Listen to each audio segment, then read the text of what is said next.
দৰমহা বৃদ্ধিৰ দাবীত চামতাত অংগনবাড়ী কৰ্মী আৰু সহায়িকাৰ প্ৰতিবাদ কাৰ্যসূচী।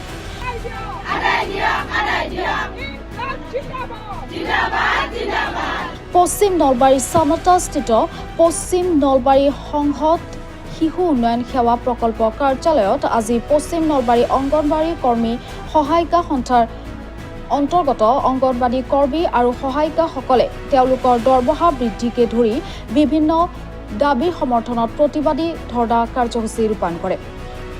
সংঘত শিশু উন্নয়ন সেৱা প্ৰকল্পৰ সন্মুখত আজি পুৱা 10 বজাত পশ্চিম নলবাৰীৰ বিভিন্ন প্ৰান্তৰ পৰা গৈ সমবেত হোৱা শতাধিক অংগনবাড়ী কৰ্মী সহায়িকাই মাননীৰ সলনি মজুৰি দিয়ক, ইনকলাব জিন্দাবাদ, মাৰ্চ মাহৰ দৰমহা আদায় দিয়ক আদি ধ্বনিৰে পৰিৱেশ উত্তাল কৰি তোলে।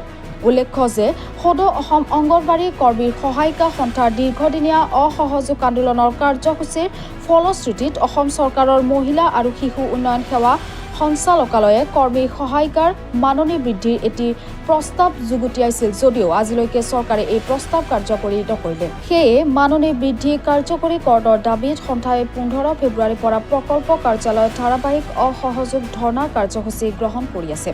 এই কাৰ্যসূচীৰ অংশৰূপে সন্থাৰ জিলা, মহকুমা আৰু প্ৰকল্প পৰ্যায়তো প্ৰতিবাদী কাৰ্যসূচী ৰূপায়ণ কৰি থকা হৈছে আৰু যেতিয়ালৈকে দাবী মানি নলয় তেতিয়ালৈকে এই অসহযোগ ধৰ্ণা আন্দোলন চলি থাকিব বুলি জনাইছে সন্থাৰ বিষয়ববীয়াসকলে। মোৰ নাম ৰীনা বেগম, মই পশ্চিম নলবাৰীৰ সম্পাদিকা, লগতে নলবাৰী জিলাৰ সম্পাদিকা। আজি আমি ইয়াত সকলোৱে অংগনবাড়ী কৰ্মী সহায়িকা গোট খাইছো। ইয়াৰ কাৰণ হ'ল আমি যোৱা 2023 চনৰ অক্টোবৰ মাহৰ পৰা আমি ধৰ্ণা কাৰ্যসূচী কৰি আছো। প্ৰথমতে আমি নিজৰ কাৰ্যালয়ত আৰম্ভ কৰিছিলো, তাৰে পিছত আমি জিলা ভিত্তিক আন্দোলন কৰিলো, তাৰে পিছত আমি সঞ্চালকৰ অফিচত গুৱাহাটীত আমি বহুত দিনা আন্দোলন কৰিলো। সেই আন্দোলনৰ ফলত আমাক সঞ্চালকে কিছু দিনৰ বাবে আন্দোলনটো স্থগিত কৰি সাময়িকভাৱে স্থগিত কৰি ৰাখিব দিলে। সেই মৰ্মে আমি আন্দোলনটো স্থগিত কৰি ৰাখিলো।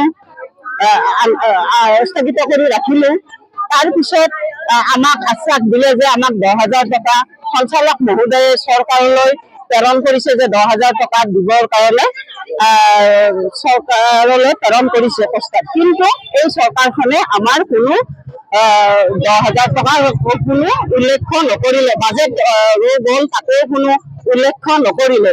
সেয়েহে আমি পুনৰ 15 ফেব্ৰুৱাৰীৰ পৰা আমি অসহযোগ আন্দোলন আৰম্ভ কৰিছো। কিন্তু আমি আমাৰ শিশুখিনিৰ ভৱিষ্যতৰ কথা লক্ষ্য ৰাখি আমি সন্থাই আলোচনা কৰিছো যে আমি কেৱল প্ৰি স্কুলটো খোলা ৰাখিম, তাৰ বাহিৰে আমি কোনো ডাটা নিদিওঁ, আমি পোষণ টকাৰ বন্ধ কৰিম।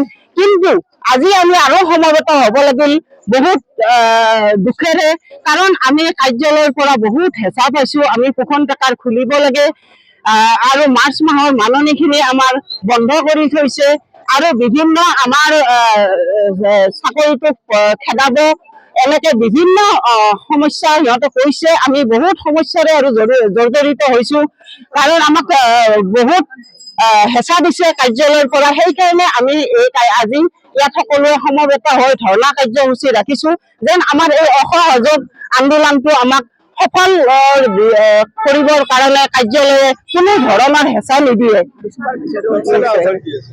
কি কয় চৰকাৰলৈ আহ্বান, আমাক মাননীৰ সলনি মজুৰি লাগে আৰু মজুৰি নিদিয়ালৈকে আমাক কমেও 10,000 টকা দিয়ক। পশ্চিম নলবাৰীৰ পৰা ৰাজেন বৈশ্য।